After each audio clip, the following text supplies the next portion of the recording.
It hasn't been determined yet if it was the father or the son that shot the victim, but both are at DeKalb Police Headquarters right now giving their statements to police. In DeKalb County, Abby Dodge, Channel 2 Action News. Macon County's fire chief says an outlet is a total loss after a severe fire destroyed 5 businesses.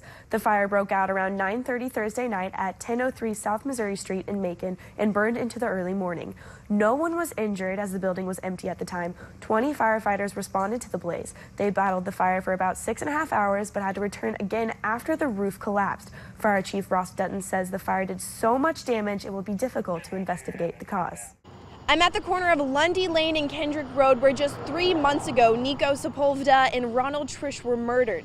Police issued this BOLO report just 2 days ago, and they've already identified the man as Justin Logan.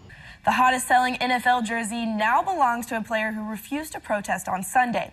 Pittsburgh Steelers offensive tackle Alejandro Villanueva walked onto the field for the national anthem on Sunday. The rest of his teammates stayed in the locker room in protest after President Trump said NFL owners should fire players that kneel during the national anthem.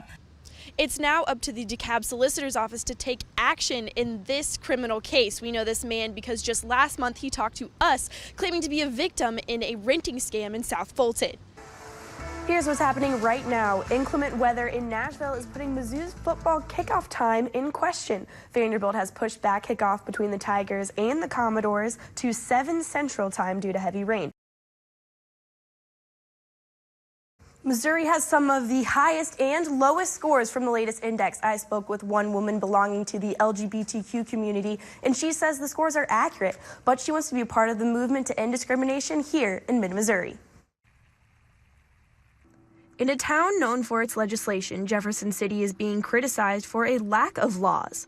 People belonging to the LGBTQ community walk the streets of Jefferson City without any legislation to protect them from discrimination. You couldn't pay me to walk the sidewalks in Jeff City after dark. There's no way I'd ever take that chance.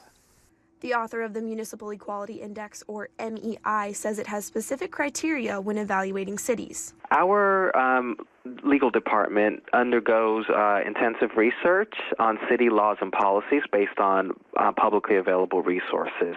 We take that information and we compile it into a draft scorecard, which we then send to the city manager's office and the city mayor's office.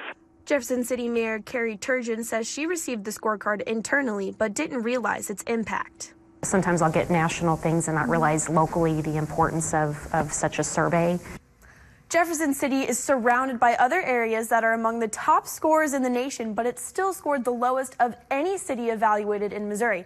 Perced told me only 10 other cities in the U.S. scored a 0. State capitals should be setting the example for the rest of the state, not the other way around. The city is already beginning to revamp its Human Relations Commission that the mayor says is currently inactive due to lack of interest. Serino says that's why she's moving back to the city. I've picked Jeff City because of this index.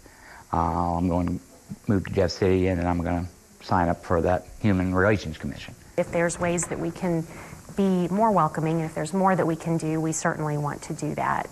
Serino says there's hope for the capital city. The potential is there now. Now that the city basically got a black eye, hopefully that'll give us some momentum to change things in the city.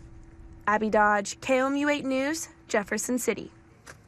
The Human Rights Campaign says every region in the U.S. increased its overall average in comparison to last year.